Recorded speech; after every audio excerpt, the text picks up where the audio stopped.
Bonjour et bienvenue sur la chaîne Crypto 14, ici nous vous faisons le résumé de l'actualité crypto en 10 minutes. Ukraine, le Parlement adopte une loi visant à légaliser les crypto-monnaies. Après une première tentative qui s'est soldée par un échec l'année dernière, le Parlement ukrainien a finalement adopté un projet de loi pour légaliser les crypto-monnaies le jeudi dernier.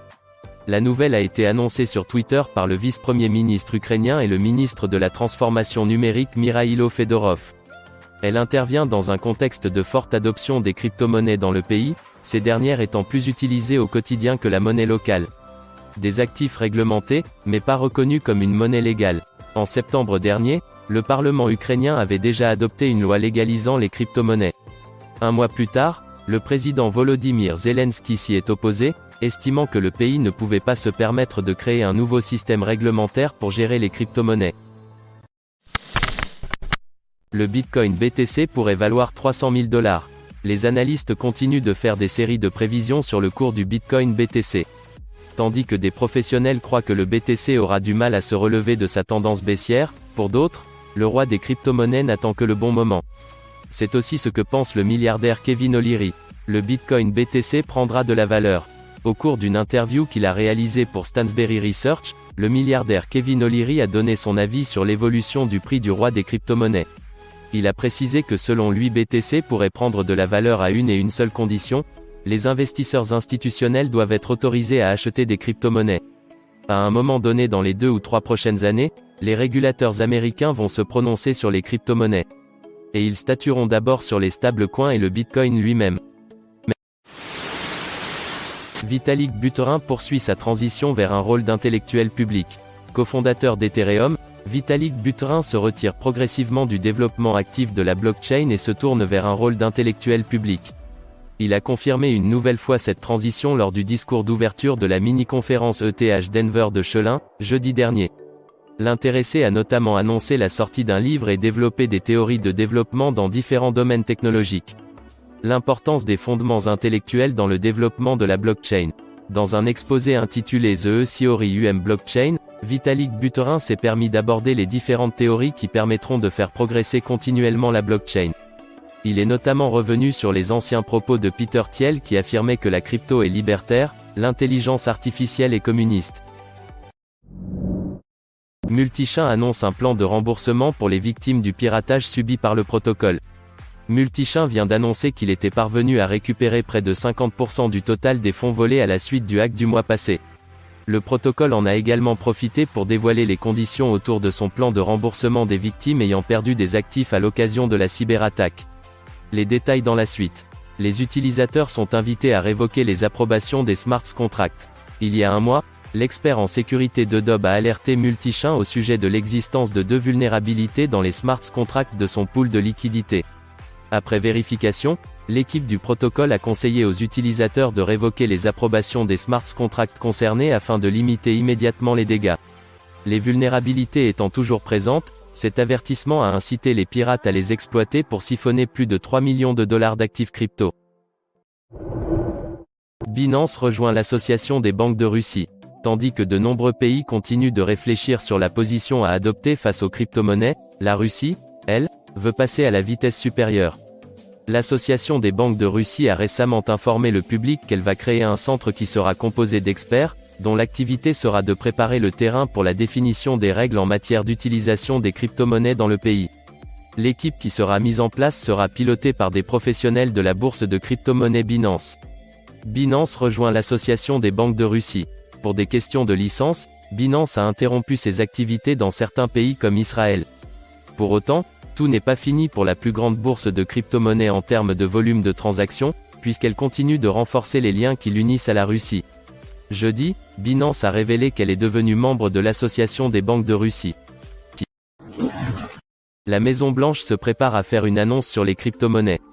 Déjà mal en point, le marché des crypto-monnaies a encore enregistré une réduction considérable le jeudi dernier.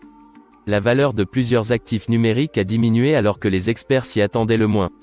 Pour les analystes, le responsable est tout trouvé, la Maison-Blanche. Elle a décidé de faire un peu plus pression sur l'industrie des crypto-monnaies, mais ce n'est pas encore confirmé. L'ombre de la Maison-Blanche plane sur les crypto-monnaies. Jeudi, à 14 h, le Bitcoin BTC a chuté de 6,3% au cours des dernières 24 heures. Ethereum et Doge ont, eux, baissé respectivement de 6,2% et de 5%. À l'heure actuelle, la baisse ne semble pas vouloir prendre fin. Tendons-nous vers le pire? Peut-être bien. Toutefois, les experts tentent de rester positifs et de voir les choses sous un bon angle, même si l'ombre de la Maison Blanche plane sur le secteur. Universal Music créera des NFT pour ses artistes grâce à NFT Curio. Le jeudi 17 février 2022 a été une date marquante dans l'histoire de la société Universal Music. Aux côtés de la plateforme NFT Curio, elle a annoncé qu'elle va développer des collections de jetons non fongibles NFT pour ses labels ainsi que ses artistes. L'information a été confirmée par les deux entreprises impliquées dans le contrat.